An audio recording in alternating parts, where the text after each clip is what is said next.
Gracias amigos por estar en un nuevo encuentro con la ciencia. Hoy día vamos a hablar de un tema súper importante, la biología molecular aplicada en el campo de la agricultura, de repente de la ganadería, de la minería.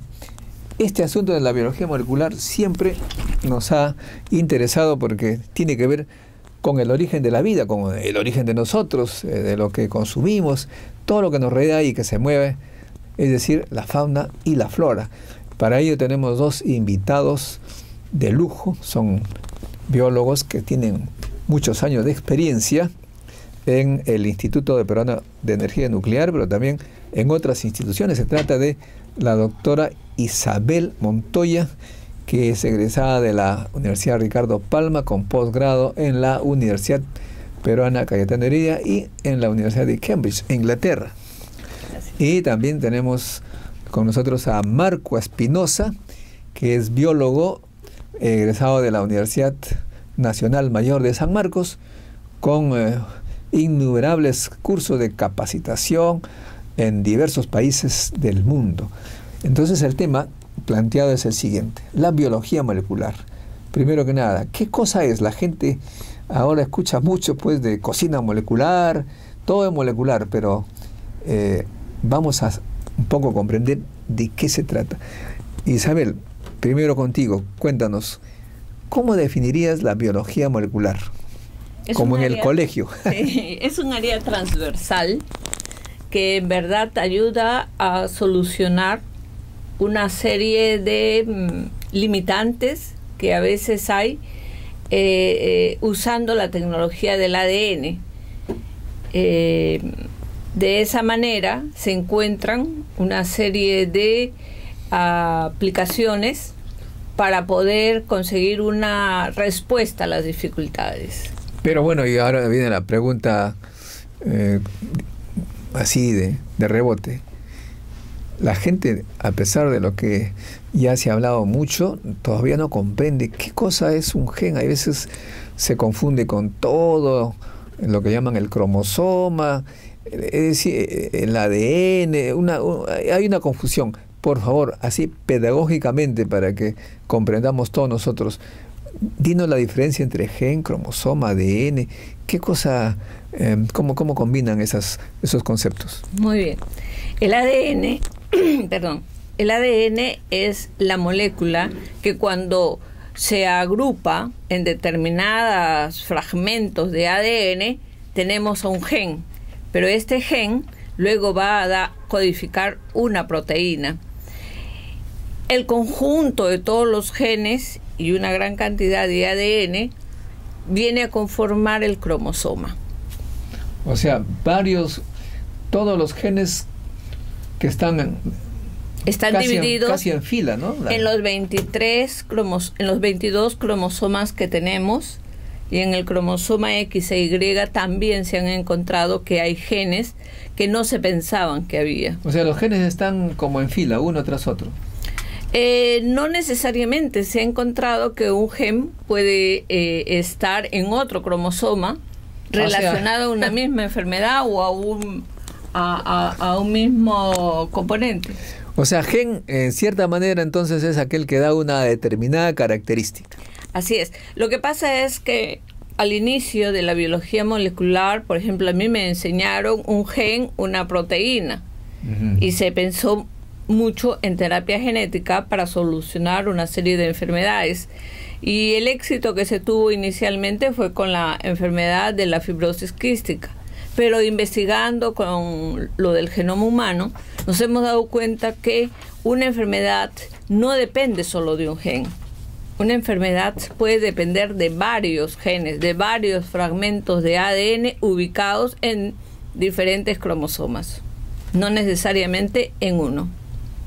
O sea, es lo que también den multigenético, le dicen a veces. Multigenético, porque hay múltiples, porque hay varias, en verdad, genes relacionados en esa enfermedad.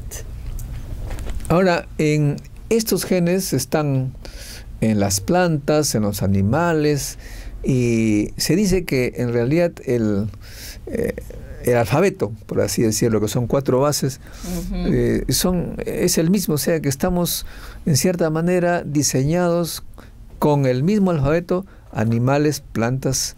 Bueno, el ser humano está entre los animales. Antes de que se descubriera el genoma de todos los humanos, animales, plantas, los científicos, los hombres, fuimos muy soberbios al pensar que nuestro genoma era el que tenía más genes, era el que tenía más ADN, y lo cual esa teoría se cayó, porque al final una planta tiene más genes que una persona. Entonces, ahora se conoce que una mosca, un gusano, comparte casi un 90% de los genes que tenemos los humanos. Y eso ha sido en verdad algo que nos ha sorprendido, y bueno, sobre todo la soberbia se cayó, porque todos somos iguales y todos tenemos el mismo ADN, que en verdad algunos seres vivos, como el del HIV, su componente es el ARN, que es otro lenguaje, pero que es, entre comillas, más parecido al de ADN. Y si la soberbia se nos cayó porque somos casi en genes, me dicen los amigos biólogos moleculares, en genes con el mono prácticamente, digamos, casi lo mismo, en número, no sé qué porcentaje. Discúlpame, ¿no? Pero a mí me sorprendió más cuando hicieron la comparación de los humanos con los gusanos. Imagínate, ni siquiera con el mono, sino más en una escala inferior con los gusanos, con las moscas. Fue totalmente sorprendente, pero así es como que año a año, con las nuevas novedades, nos vamos dando cuenta que compartimos muchos genes en común con las plantas y con los animales. Las moscas, eso me hace recordar, Isabel, esa película que vi, que me sorprendió bastante, es espectacular, ciencia ficción, El hombre mosca. ¿Tú la has visto? No he visto esa película. No. O sea, la idea es que... Marco, cuéntanos, ¿tú lo has visto? En realidad la película se llamaba La Mosca, ¿no? La mosca. Y en resumen, en pocas palabras, toda la trama de la película se desarrolla alrededor de un hombre que inventa una máquina capaz de hacer una teletransportación de un ser vivo de un punto a otro de manera completa. Después de varios experimentos fallidos donde sacrifica muchos animales, logra hacer que la máquina funcione. La teletransportación de un ser vivo de un punto a otro físicamente se da. En un determinado momento, él, lleno de mucho orgullo por su descubrimiento y de mucha ansia por descubrir más, empieza a experimentar con él mismo. Él mismo empieza a ser motivo de teletransportación, y en un descuido se mete una mosca que contamina el ambiente, que está siempre pues presente, se mete dentro de la máquina teletransportadora, y como la base del funcionamiento de esta máquina es la desintegración de la materia viva y la reorganización a partir del mismo ADN, se mezclan los ADN de la mosca y del humano dentro de la lógica de la máquina. Y resulta un ser humano superpoderoso, un hombre muy fuerte, insaciable sexualmente, pero que empieza a tener algunos problemas de aparición de pelos o de escamas, claro, estructuras de la mosca que empiezan a aparecer después de 2 o 3 viajes que él hace dentro de su máquina, ¿no? Y esto obviamente altera su vida al extremo de que lo aísla de sus amigos y lo convierte en un ser peligroso para la sociedad, porque empieza a cometer delitos, empieza a hacer actos de violencia y empieza a tener una actitud extraña cuando empieza a tener capacidad de pegarse en el techo, por ejemplo, para caminar, como las moscas. Finalmente, en el colmo de su ambición, él trata de hacer un ser perfecto con este invento, y a un hijo que iba a tener con una señora lo trata de teletransportar junto con él en la máquina, y ocurre pues una desgracia, ¿no? Ocurre la desgracia de que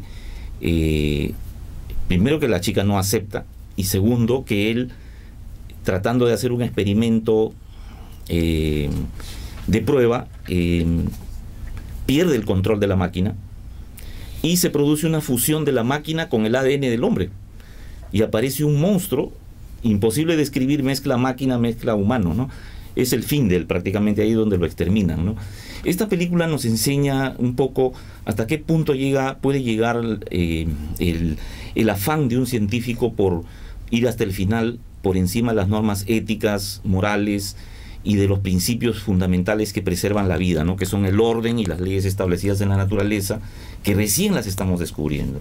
Lo que Isabel cuenta en todos estos minutos que nos ha hablado tiene mucho que ver con el fenómeno de regulación génica, que es un fenómeno aún no dilucidado totalmente. Y es eso lo que explica el por qué los gusanos son tan similares a nosotros en contenido, en cantidad o tal vez en parecido químico del ADN, pero no en la función. Las funciones son tan diferentes que hoy en día no se sabe cómo interaccionan todos los genes en el genoma para dar las características y el producto final que somos cada una de las especies vivas de este planeta.